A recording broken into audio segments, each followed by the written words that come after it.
Si Mr. Feng, mayaman at gwapo siya. Lati na sa kanya na. Sayang lang, pepe siya. Talagang kawawa ka, sis. Si Feng yan isang pipe. Talagang malas ako ng sobra na mapangasaw ang ganitong lalaki.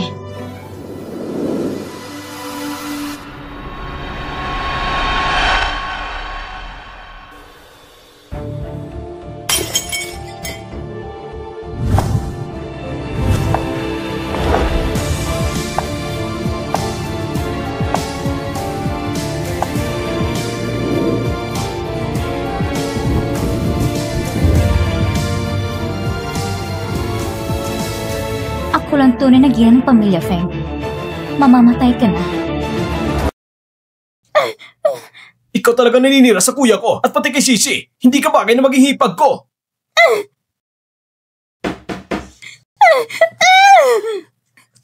Tito! Tito!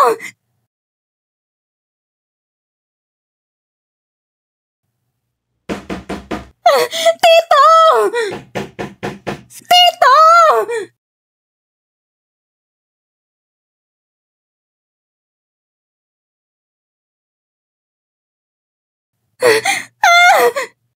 Si Mr. Feng, mayaman at gwapo siya. Sayang lang, pepe siya. Talagang kawawa ka, sis. Parehong sa panaginip ko gabi, walang kakaiba. Sa panaginip, ako isang kontrabidang babae sa nobela. Pagkatapos na pangasawa ng bida ang pamilya Feng, ako naging kasukam-suklam at patuloy ko siyang sinasaktan. Palim ko pang nilipat ang 10 bilyon ni Feng sa mga kamag-anak ko at nagtrabaho sila sa kumpanya ng Feng. Ako'y tinawag na pinakamasamang hipag sa kasaysayan. Sa huli, pinaalis din sa pamilya Feng. Walang matirhan at namatay sa aksidente. Hindi na nakapagtataka kung bakit ako na dati masayahin, naging masungit. Yun pala ay dahil sa istorya na kumukontrol sa aking kapalaran. Sanglu! Sanglu! Ano nangyayari sa'yo? Bakit hindi ka nagsasalita? Ang plastic kong kaibigan, para lang umangat. Sinadya kong akitin na siraan si Feng yan, tapos ipinasang recording sa kanya. At ito rin ang nagsimula sa panaginip ko, ang pagkamuhi niya sa akin. Ano kung pipe? Magandang at tahimik. Pag pipe ang asawa mo, walang away. Hindi ko alam kung gaano ko dapat magpasalamat na makapag-asawa sa pamilya Feng at ang buhay mag-asawa namin ay napakaganda. Lulu, ang bait mo talaga. Kahit nahihirapan ka, nagpapakatatag ka pa rin. Pwede mo bang sabihin sa akin ng totoo? Ang weird mo naman, kapag nagsasabi ako ng totoo, iniisip mo nagpapanggap ako. Gusto mo lang siguro makita kung nahihirapan. Syempre hindi. Mabuti naman kung ganoon. Kung hindi iisipin ko naging kaibigan kita, para lang silang pamilya ko. Lulu, nagkakamali ka sa akin. Totoo, nag-aalala lang ko sa'yo. Nako, babalik pa si Feng mula sa video ngayon. Uuwi na muna ako.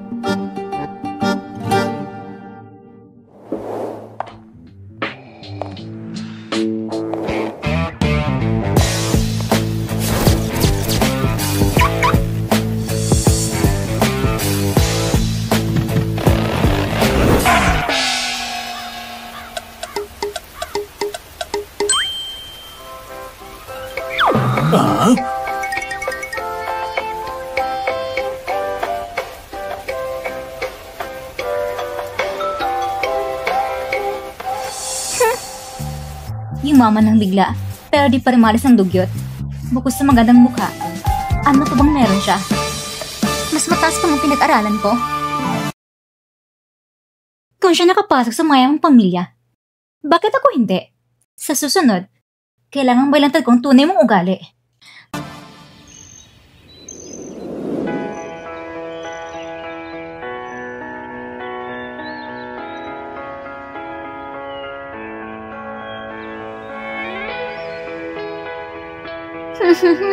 Nandito na ako.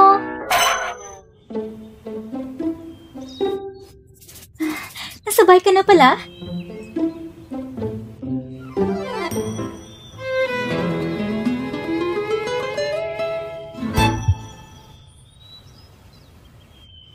Kasalang na pagkasunduan ng mga matatanda.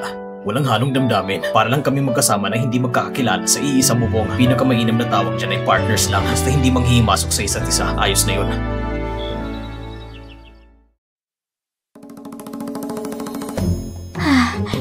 Papayag kaya siya? 3 buwan na kaming kasal, 2 beses lang kami sabay kumain. Una, nung unang pagkikita, at ikalawa, pagkatapos ng kasal sa lumang bahay. Ni minsan wala pa. Pero kung ayaw kong maging pinakaayaw ng lahat, at iwasan ng malungkot na katapusan, kailangan ko ng matatag at maganda umayan kay Fenyan. Hindi pwede. Hindi talaga pwede.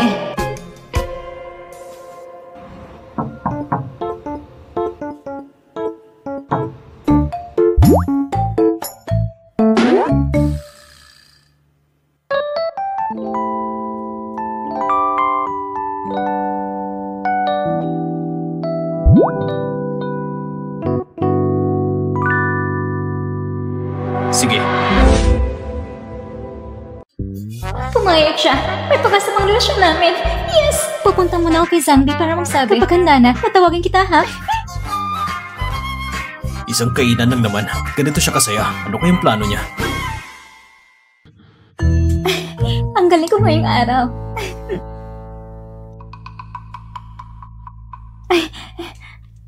Mag-usap tayo. Bakit parang iba siya kaysa dati?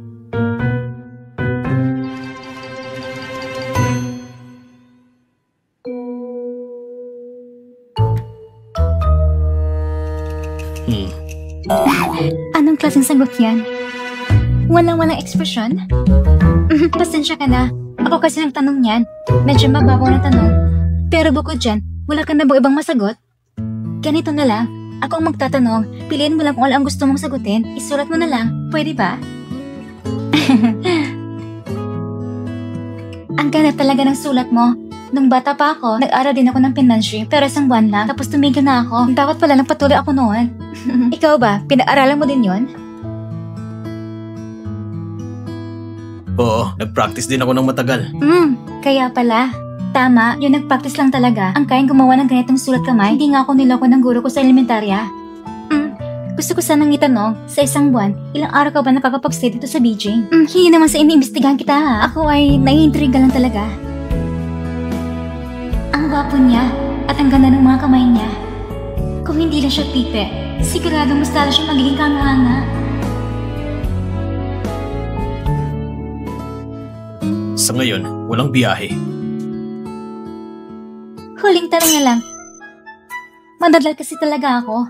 Nung nasa high school ako, palagi ako nakikipagpintuan sa katabi ko. Kaya pinapatawa ako ng teacher, pero kapag pinipigilan ko magsalita, para ako nababaliw sa loob. Kaya gusto kong itanong kung ako ay ganito karami akong magsalita, hindi ka ba maiirita sa akin?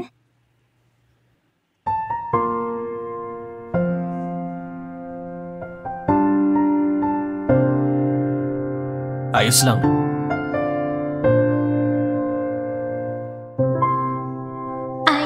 Isang malaking hakbang sa relasyon. Bukas ng umaga, nalapit ulit ako. Ang kapalaran ko, ako si Sando. Hindi dapat kontrolado ng nobela.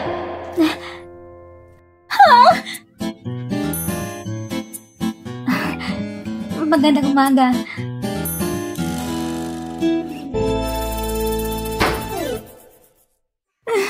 Nako, nalita naman akong bumangon.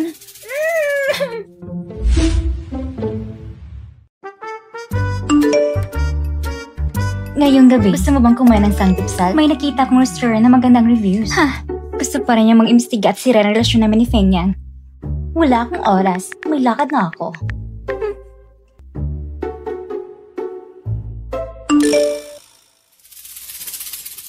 Lulu, sobrang lungkot ng pakiramdam ko ngayon. Gusto ko lang may makausap. Pwede mo bang kansilahin ang date at samahan mo ako? Gusto mo namang gamitin ang awa ko? Lumayas ka sa mundo ko. Pero kung sanggipsal, ay, bigla akong nag-crave. Ang sarap siguro ng sanggipsal. Hello. Mga kasama, itong bagong nabiling lupa, ayon sa plano, inigyan ako ng planning department ng 2 proposal. Sanggipsal, gayon ka ba?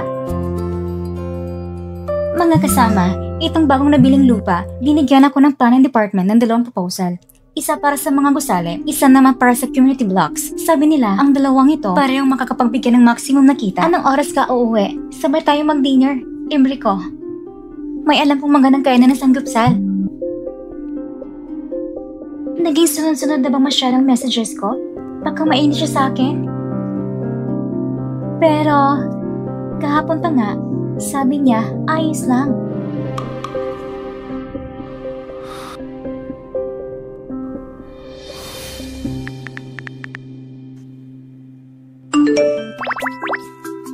May overtime ako ngayon. Ay. Okay lang. Ganyan naman talaga siya eh. Kung madali siyang pakisamahan, doon ka magtaka. Hindi rin dapat sobra akong madaldal. Baka matakot siya sa sobrang init ng ugali ko. Sige, hanggang dito na lang ang chat. Grabe, sobra ko siyang kunikonsente. Sangyupsal. Kakain na lang akong mais mamaya. Pagkatapos kumain, pwede na lang akong mamasyal.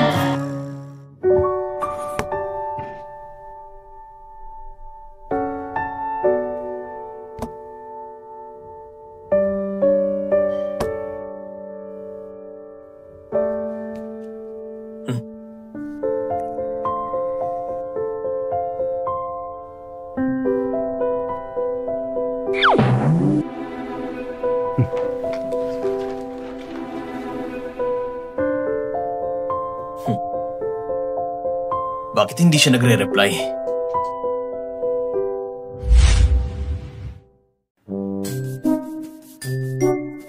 Salamat. Kakain na talaga ako. Sanglo, bakit mag-isa ka lang dito kumakain ng sangyup? Ito ay... Ang swerte naman ng pagkikita, sabay na tayong kumain. Napakahirap mo talagang mag-usap. Mas mabuti pang kumain agad at umalis.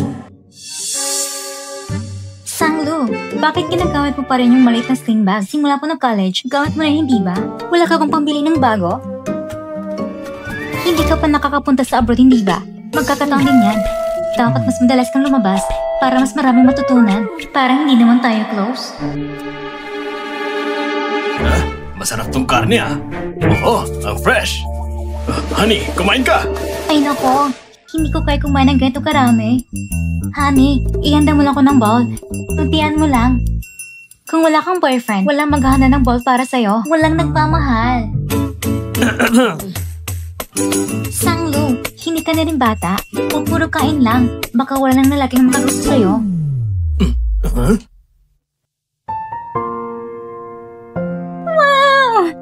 Wow! Hay nako, tigilan mo na yung mga lalaki na ganyan. Sa susunod, ipakilala ka ng asawa ko sa isa na may kinikita siguro 100k kada taon. Sakto lang para sa'yo. Feng yan. Akala ko ba overtime ka? Bakit nandito ka? Napadaan lang. Kumain ka na ba? Kung hindi pa, sabay na tayo. Sanglo. Ito bang boyfriend mo? Bakit hindi siya nagsasalita? Baka pipi siya. Uy, Sanglo. Bakit ka pumili ng pipi? Kaya pala hindi mo siya dinadala sa bahay. Ano ba? Bakit ka ganyan mag-isip? Pumili ka pa ng may kapansanan? Eh ano ngayon kung hindi siya nagsasalita? Tingnan mo, ang gwapo naman niya. Kahit titigan ko lang yung mukha na yan, kaya ko kumain ng katumangkok pa. Mananaginip ako ng masaya gabi-gabi. Hindi tulad ko kung sino pang pinipili mo. Kaya katuloy hanggang ngayon may hawak na baby ball. Kahit dagdag na subo, isusuka mo pa. Anong sabi mo? Paano ka makapagsalita ng ganyan? Huwag kang magalit. Kapag nagalit ka kasi, yung buhok mo parang lilipat pataas. Oh.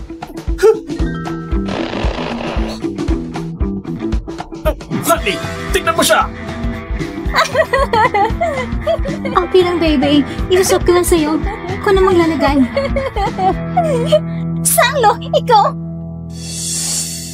Ang boyfriend ko ay VIP na restaurant na ito.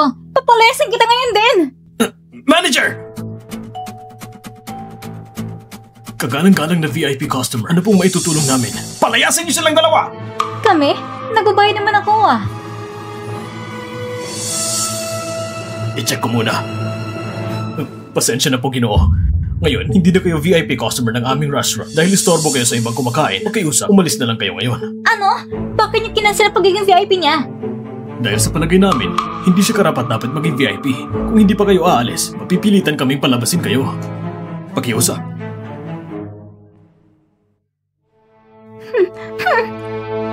Baby! Hintayin mo ako! Baby!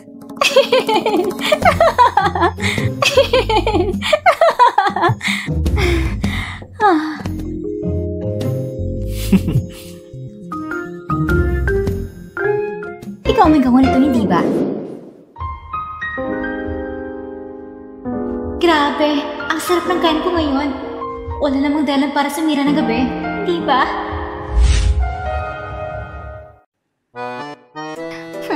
Umupo ka na.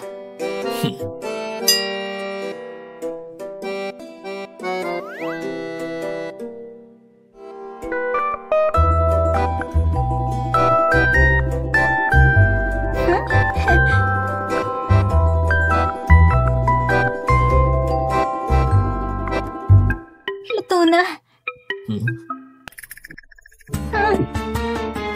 Ang sarap talaga.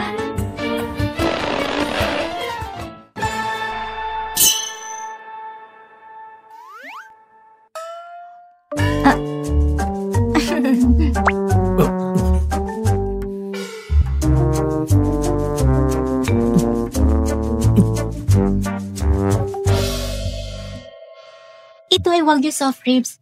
Dapat iniihaw sa katamtamang apoy para mabilis makulang katas ng karne. Tapos, hinaan ng apoy. Kapag ang ibabaw nito, naging napakagandang kulay caramel, pwede na itong kainin.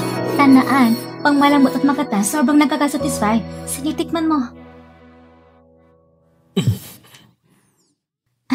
Oh.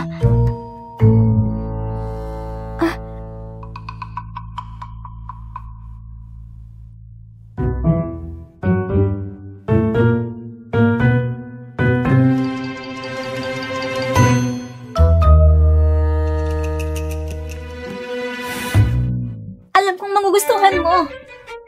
Ito rin. Ito naman ay dila ng baka. Kapag tinusok mo ng bahagya, mararamdaman mo ang pinatong tekstura. Napaka-elastiko at ang sarap ng pagkagawa. Sigurado magugustuhan mo to. Meron din ito.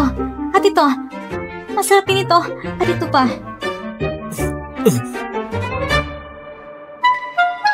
Sige, kumain ka na.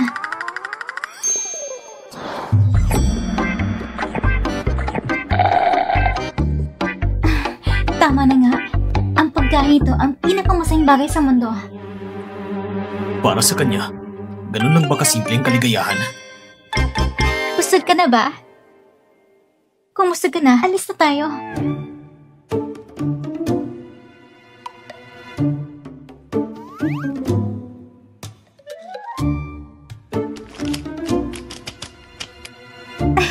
Tara na.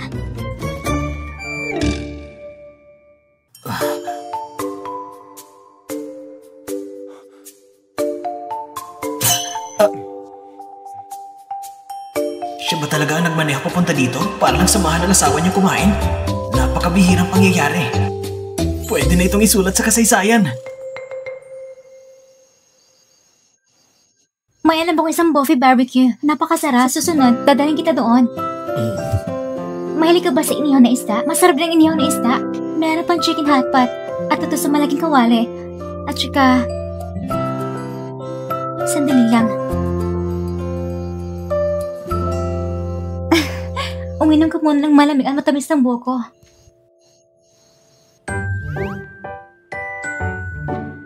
Kanina lang tayo naglakad para tunawin ang kinain natin, hindi ba? Sabi nga nila, sa lahat ng bagay, pagkain ang pinakamahalaga, kumain ka man ng marami, hindi ka naman agad tataba. Yung pakiramdam ko kapag kumakain ako kasama siya, parang hindi naman nakakainis.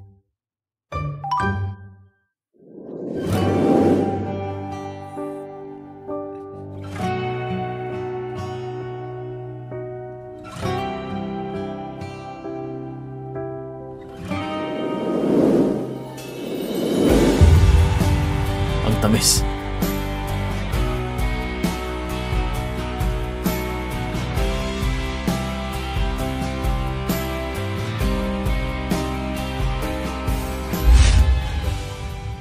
Tuwing kakain ng sangyupsal, amoy usok ang damit. Pero ang bango ng amoy ng orange shampoo.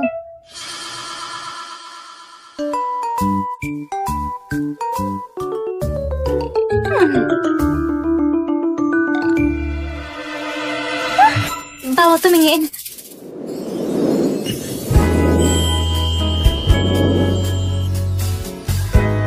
Ha?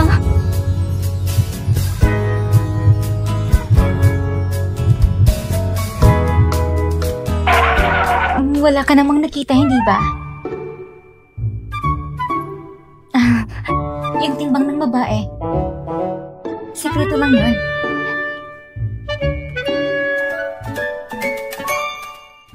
Sanglo, kapag busog ka, kung ano iniisip mo, parang baliw. Pero yung mga labi niya, parang sarap talaga halikan.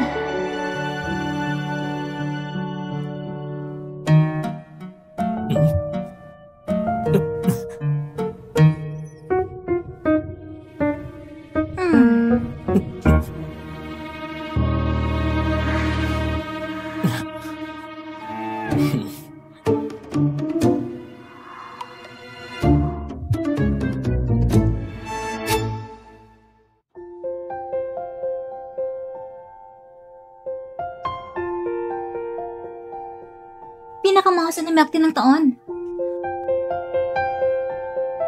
Pinakamahusay na hotpot ng taon.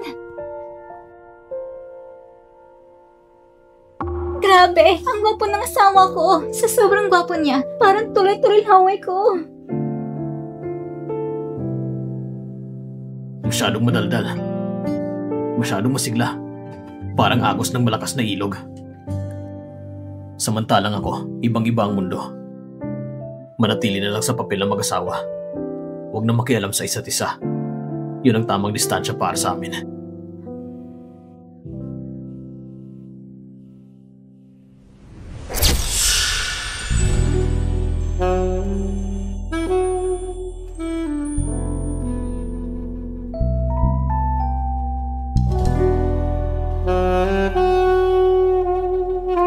Huwag kang matakot.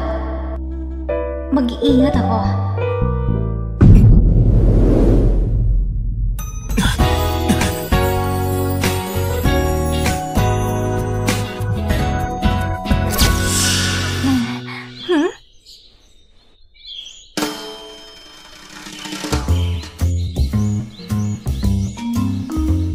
Nako, nalita naman ako.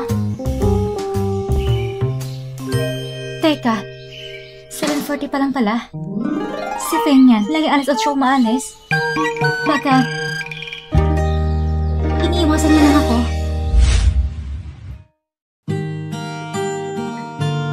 Pasensya na sa story dito sa Moments. Mga kaibigan, ipapakilala ko. Ito talagang totoo kong asawa.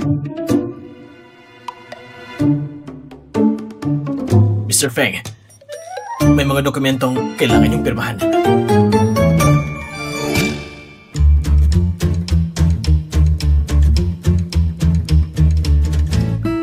Sashi Akai? Mwah! Nag-like si Feng sa post ko.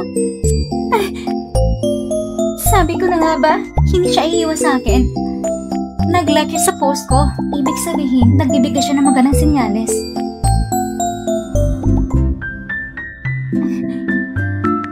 Kakain ba tayo ng sabay ngayon? Ngayong araw, may promo sa Wayang Private Kitchen sa baba. Kapag nahuli tayo, wala ng pwesto. Ano? Anong petsa? Walo nga. Karaniwan, ang mga ganitong promos, alam mo kasi sa akin. Ikaw, Walo? Iyon mismo ngayon, pupuntang mga kamag-anak sa bahay nila Mama at Papa, kasama pang nagkakainis na pinsan. Hindi sinasadyang mabanggit ni Papa na si Feng ang asawa ko. Pagkatapos, napilitan akong sumunod sa mga walang kwentang hiling ng mga kamag-anak ngayon. At dahil sa takbo ng kwento, kung ano-ano pang naisip ko at naibigay ko pa kay Feng ang bilin niya. Sa susunod na lang tayo magkita, may bigla akong kailangang puntan sa bahay. Shake, humanap ka na lang iba na sasama sa'yo. May lakad pa ako, mauna na ako. Kailangan mong pigilan trahedyang ito. Wala sa simula pa lang. Sabihin mo, itong kasal ni Lulo, hindi ba't masyadong biglaan? Minsan hindi pa natin nakita ang asawa niya. Ano sa tingin mo? Tawagin na lang natin siya dito? Dapat man lang magkasalo-salo tayo. Ay nako, ano ba yan? Ngayon ay bagay na bagay. Tatawagan ko na siya ngayon din. Sandali lang! Huh? Sandali! Si Luloy nandito na. Oy, Lolo. Lala kang gumanda. Kumusta ka na itong mga araw? Siguro hirap ka na sa trabaho sa TV station. Hindi naman, ayos lang.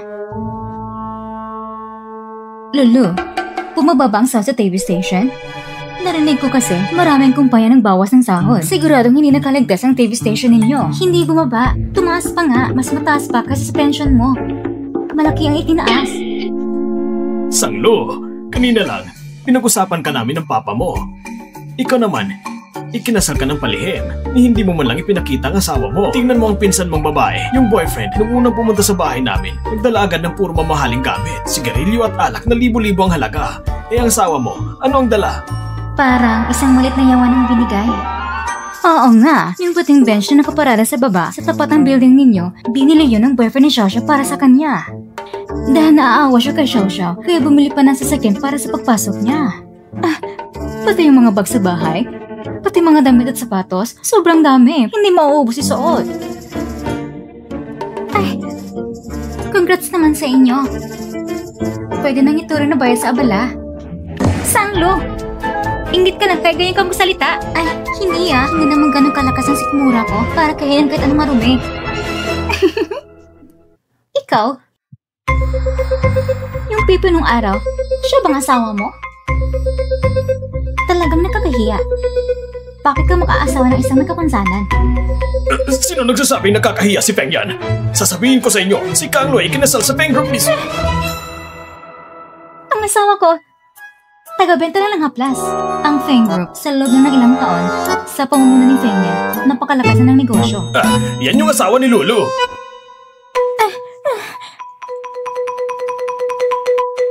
Oo, siya ang asawa ko.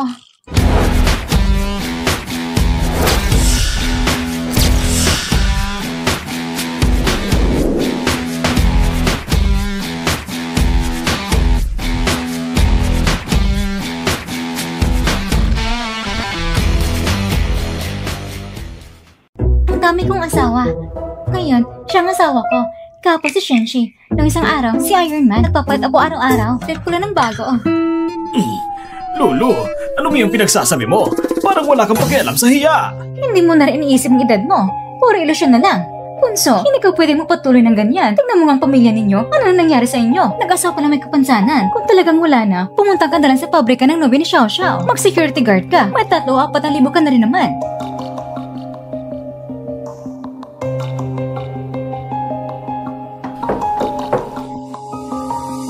Dumating na!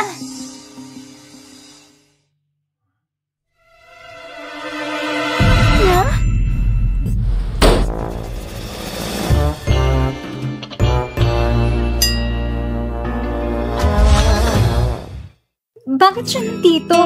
Sino yan? Si Ayan ba yan? Sige, pumasok ka. Umupo ka.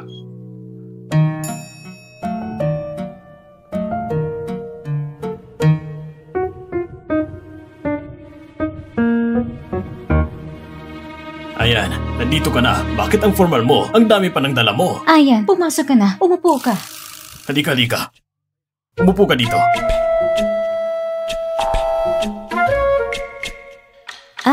Alam ko na. Baka naman alam niyo na nandito kami. Kaya bumili ng maraming bagay para lamang magyabang. At pati umupo pa ng tao para magbitbit. Lulu, isang pamilyang naman tayo. Huwag ka nang gumawa ng kayang palabas. Uy, Lulu, kakatapos lang sabihin ng papa mo na siya ngayong nasa TV. At huwag kang magula, kamukha naman talaga niya. Pa, ano bang tingin mo? Ang laki ng kumpanya ng Feng Group. Paano naman magiging TV ang presidente? Paano niya pamumunan ng kumpanya? Kung tutusin, tama ka rin, si Lulu. Puro kwento lang ang pinagsasabi, di ba? Ang tanda na pero wala pa rin direksyon. Kailangan na siyang pagalitan. Imbes, nakakahanap na siya na magbebenta ng pangrayuma. Kaya pinapagkilala namin sa'yo. Hindi ba mas mahal kaysa sa kanya?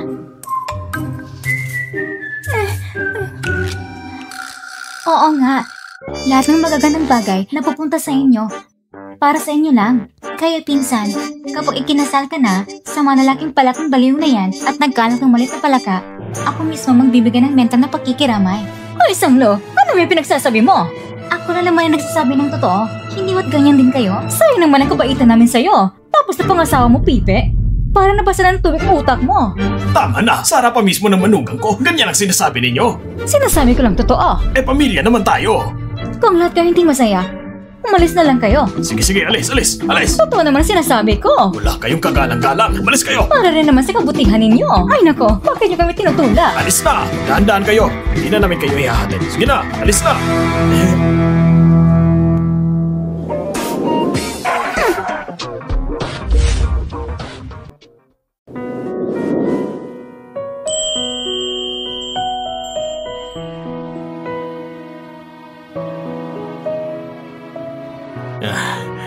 Ayan, pasensya na. Napahiya ka pa.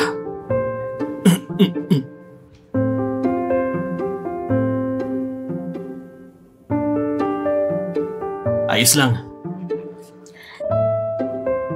Laosang, magluto ka na mga espesyal ng putahe.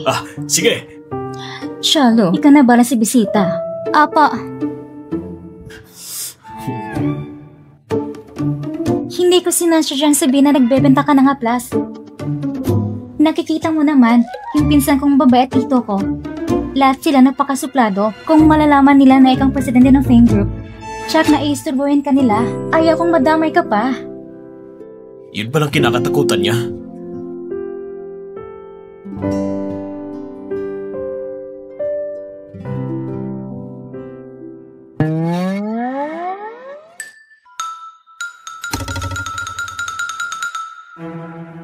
Tutulungan ko muna si Papa. Bakit hindi mo na sinasamahan si Feng Yan doon at pumunta ka pa talaga dito? Pa, may gusto sana akong sabihin. Huwag na nating ipalam sa mga kamag-anak na napangasawang Feng family. Hindi ko maintindihan kayong mag-ina. Bakit laging tinatago ang lahat? Mahal kong anak, napagkasunduan niyang kasal na yan ng lolo mo para sa'yo. Hindi naman tayo nakikisabit lang. Bakit hindi mo ipagmalaki? Bakit bawal banggitin? Oo, dapat nga ay may magandang bagay ito. Pero, kagabi, napanaginipan ko ng lola ko. Sabi niya, ito hindi dapat ipagsabi. Kung hindi, magdadala ng kamalasan sa pamilya. At kung grabe pa. Huwag mo ituloy. Ang lola mo'y parang manghuhula. Siguradong may katotohanan yon. Sige, hindi ko na sasabihin.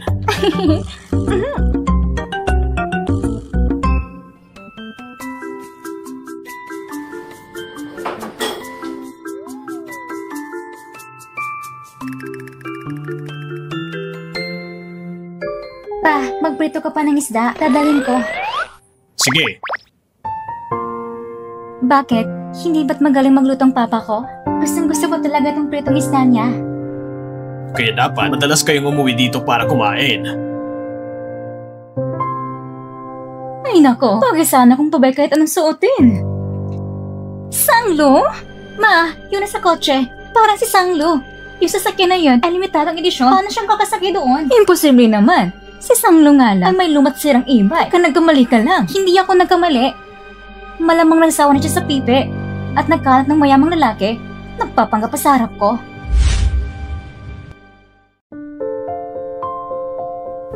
Paano gamutin ang selective mutism?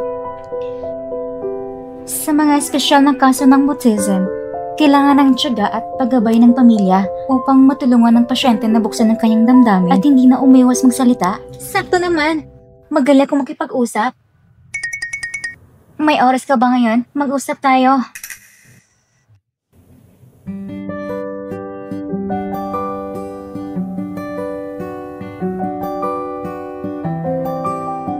Si Dr. G ay palaging pumupunta buwan-buwan para gamutin ka. Sa susunod na pagpunta niya, sasamahan na kita. Nakita ko kasi online, sabi ng mga eksperto, para magamot ang mutism, kailangan na mo suporta ng pamilya. Ako ang pamilya mo, huwag kang mag-alala. Ako ang bahala. Tutulungan talaga kita ng buong puso. Pamilya?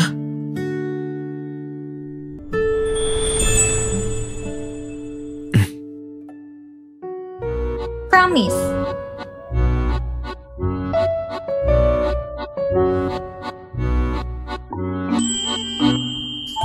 Wow, ang ganda ng kamay niya.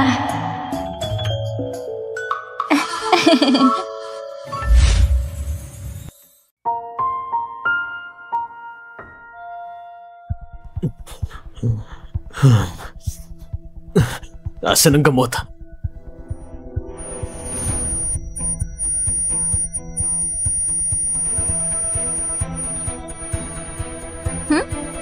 Anong hinahanap mo?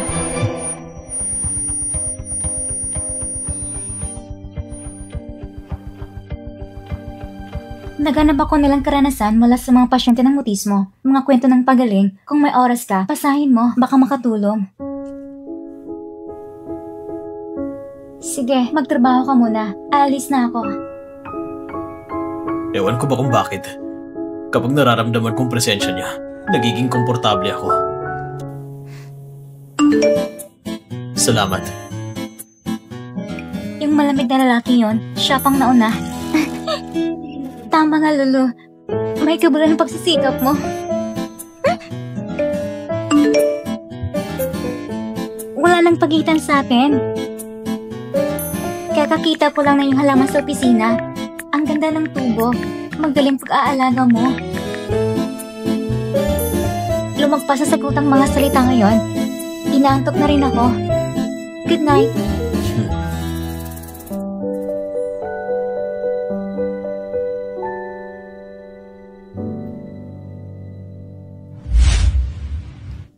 May isang private restaurant ng Hawaiian cuisine na malapit. Sige, ayos lang. Mag-picture muna tayo dito. Ako munang kukuha sa'yo.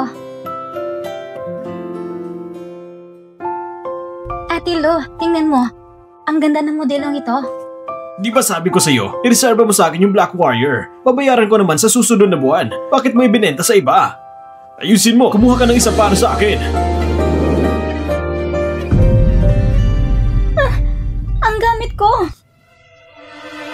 Ayan na siya. Dumating ng bida na may kasamang yabang. May lakas at may kaunting lamig sa puso. Isang bangga ng damdamin. At pagkatapos, ang mapagmatas na binata ay iibig sa kanya, eksena ng modernong romansa. Sinira mong gamit ko! Bayaran mo yan! Hindi ka ba tinuruan ng magulang mo? Kapag nakabangga ka, dapat humingi ng tawad.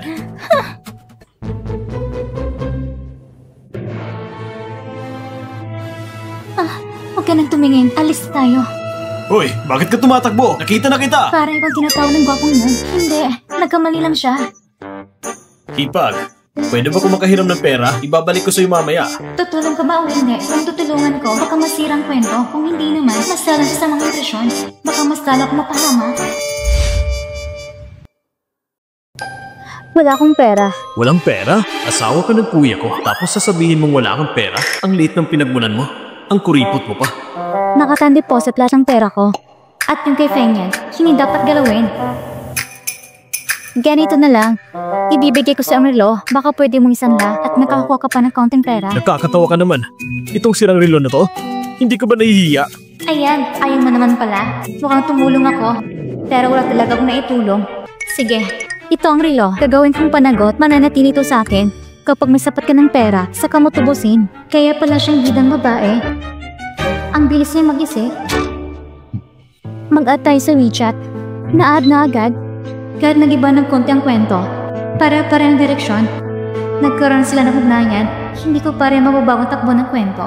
Kung hindi ko siya pinigilan, hayaan mo na lang siyang mamatay? 22 ka na. Anong ibig mong sabihin? Matuto ka na asikasin ang sarili mong problema. Sabi ko na nga ba, hindi ka mapagkakatiwalaan. Nung pinagkasalan mo si kuya, ginawa mo lang ba yun para sa pera niya? Naalala ko, nung kasal, ang laki ng binigay niya sa'yo. Lahat ba binigay mo sa pamilya mo? Ngayon, konting pera lang, parang hinihiwa ka na. Ang buong pamilya niyo, parang langgaman no? Bastos ka! Magtaga na kitang tinitiis! Bakit ka sumisigaw sa akin? Tinutulungan na nga kita ngayon. Hindi mo man ako pinasalamatan at nandito ka pa, nag-iinsulto sa akin. Kung susubukan mong maging bastos ulit, mag-ingat ka. Isusumong kita sa kuya mo. Subukan mo lang. Tingnan natin kung hindi ko gagawin, ha? Uy, wag. Sige na. Alis na lang ako. Sanglo, ikaw nga ba talaga? Sanglo, bakit mo ko dinala sa WeChat friends? Nagkamali ka ba? Tinatawagan rin kita pero hindi ka sumasagot. Ang dami ko pang gustong sabihin sa'yo. Bakit ka nandito? Sanglo, sa station nyo naman ang event na nag-imbita kay President Feng. Hindi mo ba alam? Hindi ko alam. Nakalimutan ko. Iisa lang bubong na tinitira nila. Pero si Sanglo pala. Hindi alam na pupunta si President Feng dito sa investment fair. Mukha talagang parang estranghero na lang sila. Kailangan ko magpakitang gilas para maalala ko ni President Feng. Bye, Sanglo.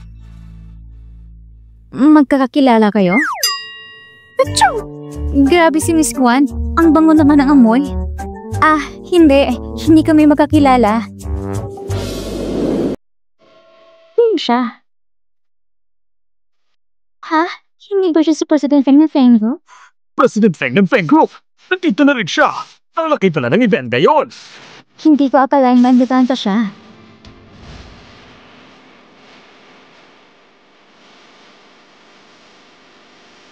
Ang bongga na investment firm ngayong taon. Naimbitahan pa si President Feng. At mas gwapo pa siya kaysa sa magazine. Tama. Tangyo! Nagka-problema ang tingin niyo. Ano? President Feng.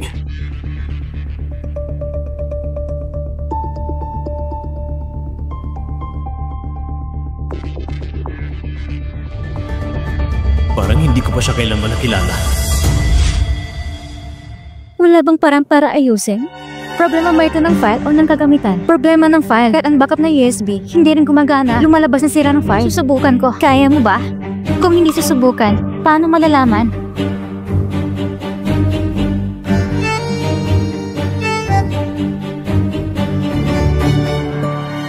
Si President Feng, parang yelo ang muka. Halos walang ipinapakitang emosyon. Pero ngayon, parang merong nagpapatuwa sa kanya. At halatang may iniisip. 3 buwan nang nakalipas, ang tingin ni Mr. Feng sa asawa niya ay parang estranghero lang. Bakit biglang nang iba? May nangyari ba na biglang nagpalalim ng damdamin? Bakit hindi pa nagsisimula? Ang tagal na, bakit hindi pa natapos? Bakit hindi pa rin nagsisimula? Ano bang nangyari? Kung hindi kaya, latawan mo ng grupo ninyo. I-pray mo na ibang grupo.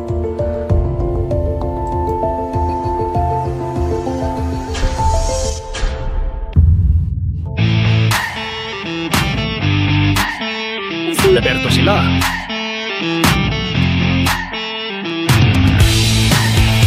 Ang galing!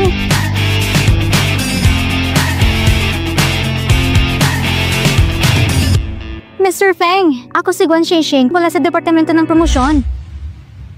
Ang proseso ng conference ngayon, akong namahala. Mr. Feng, nauhaw ka ba? Ikaw?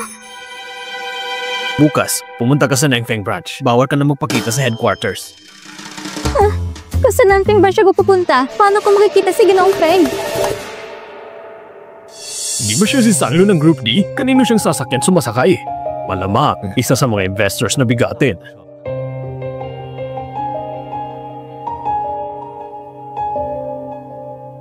Sa araw-araw, nagkukunwari siyang mabait at inosente. Pero lalo palang mapanlinlang sa likod ng lahat. Tara na. Hinihintay mo ba ako para sabay tayong umuwi?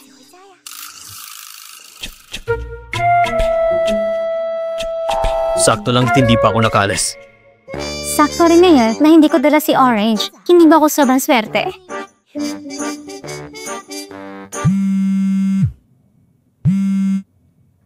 Lolo, may sponsor tayong malakas na gusto ng proyekto ng grupo natin. Eksklusibong pamagat, 80 milyon. Alam mo ba kung sino? 80 milyon? Sponsor Daddy. Lolo, daw sa kanya bilang pasasalamat. Ang Feng Group. Si Feng yan.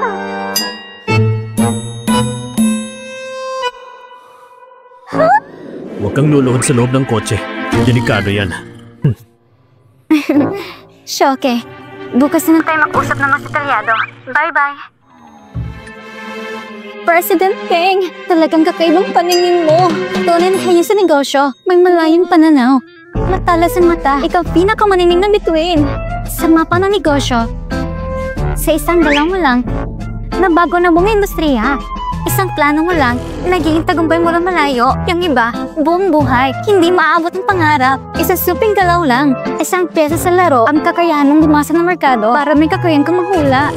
Bawat at bangay ng investment, tila ba kinagubay mismo ng kapalaran?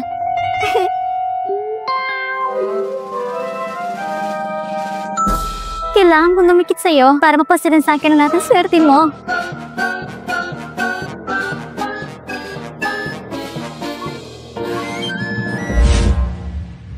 Kahapon, nakita mo ba ang presidente ng Feng Group? Si Feng yan? At ang gulo ng mukha niya, grabe. Sobrang tangos ng ilo. Narinig kong may asawa na siya. Gabi-gabi, nagpapangiti sa panaginip sa gwapo niyang mukha.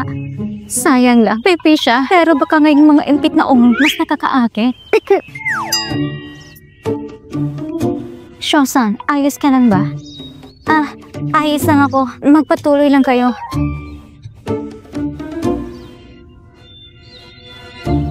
Sa utak ko, puro mga kalason ang laman.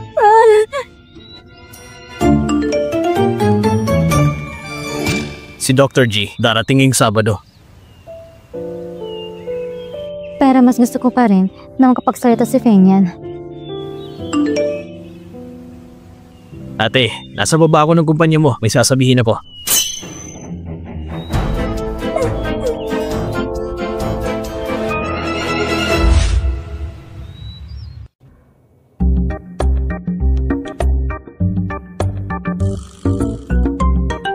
Ate!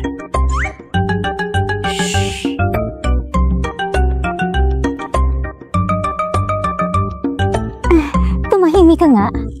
Mukha ba akong nakakasira ng tanawin? Etong sira mong relo, isasauli ko na.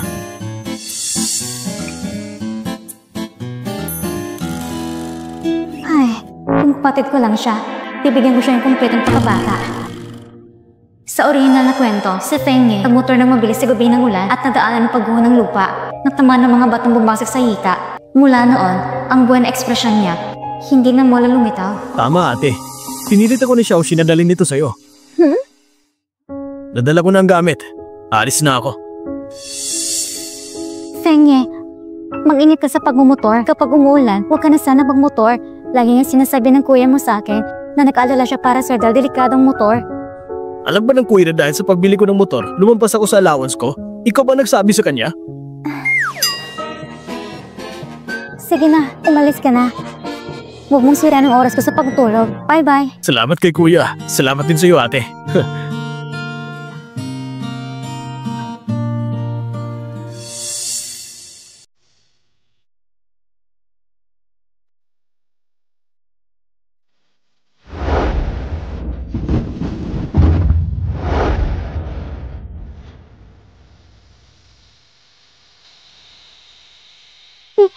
Dahil binigyan ako ng pagkakataon ng langit para muli isuot ang kwento ng buhay ko, dapat ko nalamitin ang sarili kong mata para muling makikilala sila.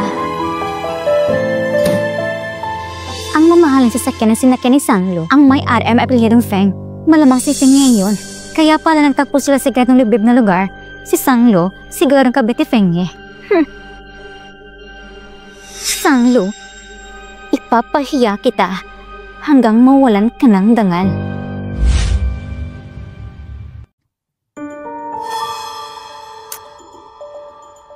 Ay naku, Xiao. Nasulat reklamo. Makikita ba ng boss si Sanglo? Siyempre, nakita na at natanggap na nila. Sa palagay ko ngayon, kinausap na siya ng boss niya.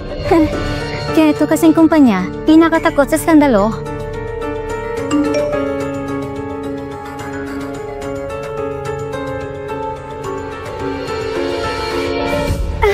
Ma, katong natanggal si Sanglo. Kailangan ko siyang makita mismo habang pala siyang talunan. Ay, yung pag-asawang Sang, pangilibot sa baba. Sabihin natin sa kanila, natanggal si Sanglo. Tara!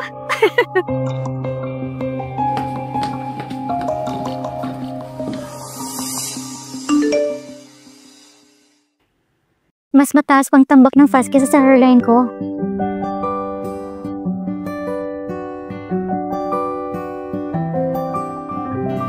President Feng, kanina, pumunta ako sa TV station para kumpirmahin ang kontrata ng investment. May narinig akong tungkol sa mga chismis kay Ma'am na si Ma'am Dai gumamit ng hindi tamang paraan para makuha ang investment. Hindi niya inaamin ang kasalang ito sa iba. Ano bang kinakatakutan niya? Simula nang ma-promote si Madam bilang assistant director tungkol sa mga chismis na yan, hindi pa talaga natigil. Mas mabuti siguro kung pupunta ako sa TV station at ipahayag ng direkta ang relasyon niya ni Madam.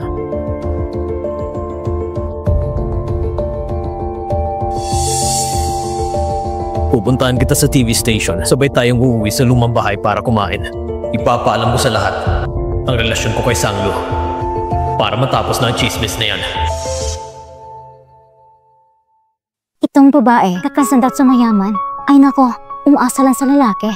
Walang magandang kahinatnan. Kita mo? Oo nga, ang babae, kung walang kakayahan, hindi talaga oobra.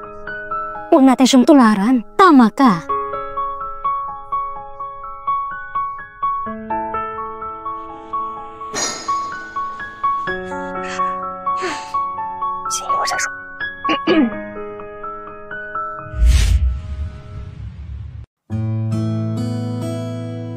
Sa susunod na linggo, kaarawan ko, pero hindi ko makakapunta. Masyado itong biglaan, pero hindi kita makakalimutan. Hindi ba ito yung umaasa sa katawan para makakuha ng puhunan? Si Sanglu! Bakit siya natanggal sa trabaho? Anong iniinom mo sa agahan? Pampurga? Bubukas ng bibig para maninira? Sa tingin ko ikay kumakapit sa mayaman. Mahina na bang negosyo mo? Kaya lahat na nakikita mo, parang karibal? Nung gabing matapos ang pulong sa pamumuhunan, nakita ko siyang sumakay sa mamahaling kotse. Pinatanggal na siya. Tama lang sa kanya. May asawa na, pero kumakapit pa rin sa mayaman. Ganito kabigat ang problema sa asal niya. Gusto mo pa rin magtrabaho sa estasyon? Sumama ka na rin sa sawang mo na magbenta ng haplas. Ikaw! Alam ko na. Ikaw ang nagsulat ng reklamo, hindi ba? Sanglu, gawat magpasalamat ka na pinsan mo ako dahil mas mabilis mong makikita ang katotohanan na isa ka lang palang laruan.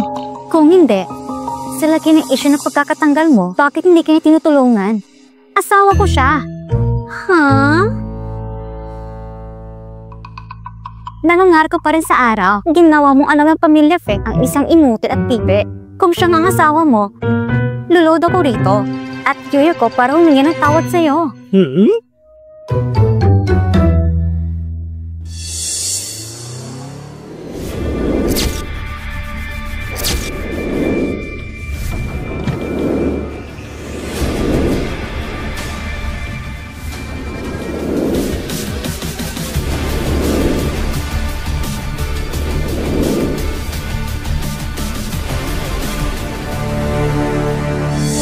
Si Mr. Feng? Anong sabi mo, Mr. Feng? Ipapakilala ko siya sa lahat. Ito ang aking asawa. Si Feng yan.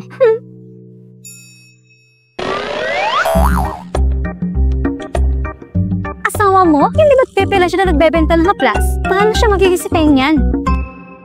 Hay, anong sinabi mo kanina? Sabi niya, kasi Feng yan ang asawa ko. Luluhod siya at yuyo ko para humingi ng tawad.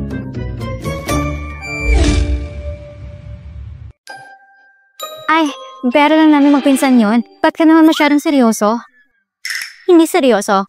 Pero huwag mo na ulitin. Ako kasi, marunong magtanong ng sama ng loob. Ay, hindi. Hindi na mauulit.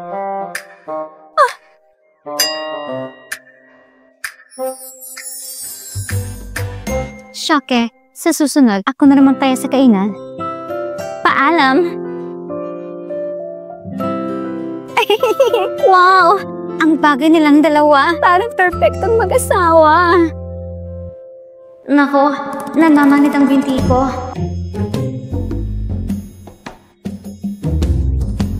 Hindi pa kita natulak? Ayusan mo hindi. Bakit ka biglang pumunta ngayon?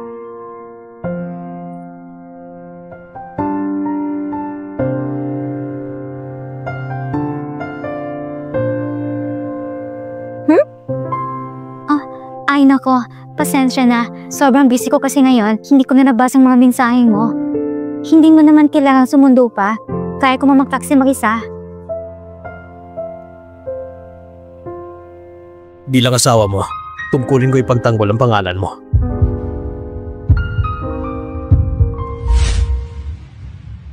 Mga maliit na bagay, kaya kong solusyonan ng mag-isa. Pero salamat pa rin sa'yo. Bilang kapalit, mamaya sa harap ng lolo mo, mapapakita ko ng galing. Sisigurado kung hindi ka mabibigo.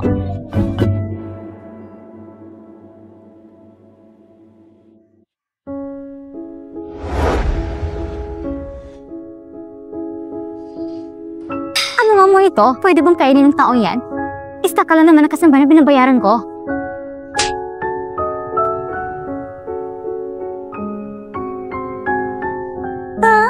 Kaya talaga ng pamilya mo sa akin. Pati mga katulong, inaapi ako dahil wala akong yaman. Nagkakainis na kwento. Ginawa kong tanga at malupit. Sobra naman ito. Ngayon, kailangan kong baguhin ang mahi ko.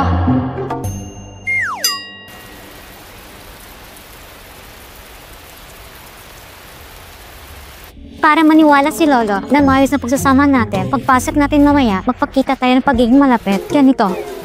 Gusto mo bang hawak kamay o yapak sa balikat?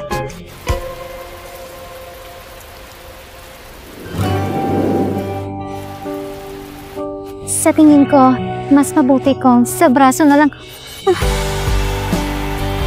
Hayaan mo siyang pumili kung braso ba o balikat.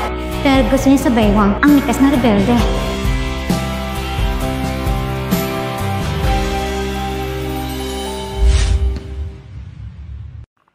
Lolo, nandito na kami. Ang galing niya magpa-cute pero akala niya masinolo madaling paasahin ng matanda. Yan ang dating hari ng Tegs sa Jiang City. Halika, Xiaolo, dali, tingnan mo. Ito ang retrato namin ng lolo mo nung sumali kami sa ukbo. Siyempre, kayong pinakagwapo. Magaling ang mata mo, Xiaolo. Noon, gwapo rin ang lolo mo, hindi ba? Umupo ka. Abay, 21 ka na. Anong plano mo sa hinaharap? Itutuloy mo pa rin ba ang pagsusulat ng kanta? Lolo, hindi ka tag sinusulat niya, kundi isang basura ang ginagawa niya. Aray ko, sumasakit ang tenga ko. Anong klaseng basura nagsasalita kanina? Abay, gusto mo bang masuntok na naman kita?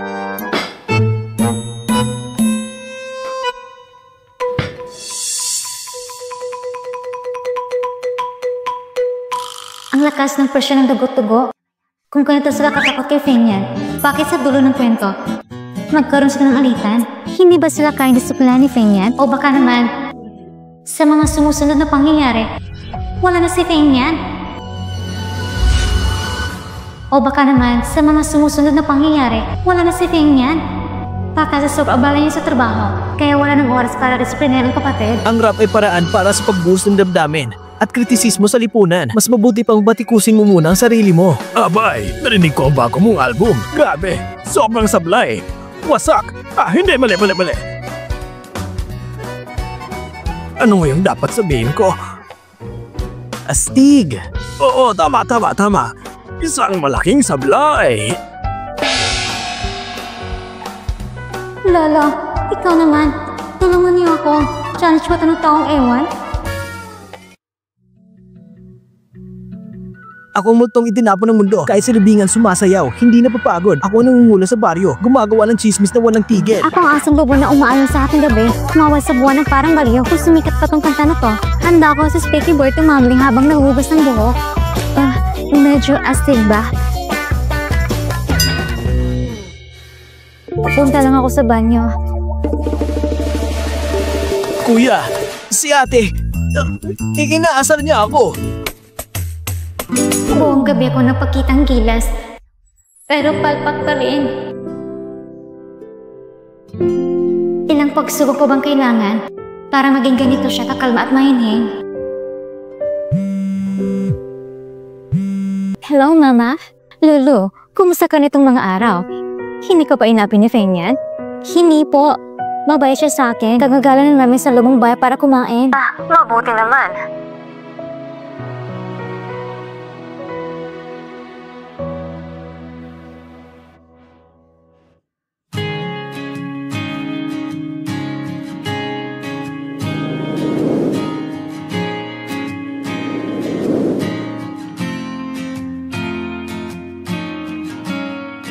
Ang saya, ang relasyon namin ng lalaking ito, mas naging malapit na ng konti.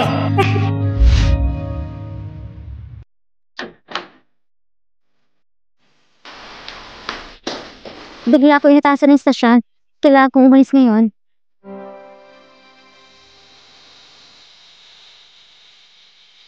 Huwag kang makalala. Babalik ako agad. Nangako kong sasamang ka sa gamutan. Bye-bye. Bigla akong inaabangan kung araw na makapag-usap kami ng normal.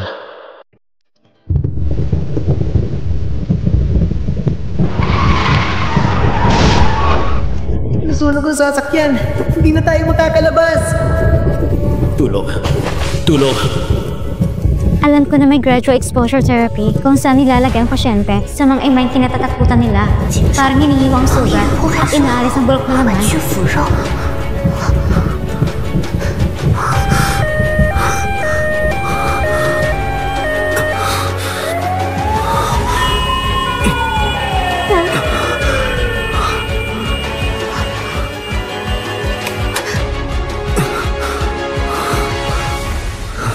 yan? Ayos ka lang ba?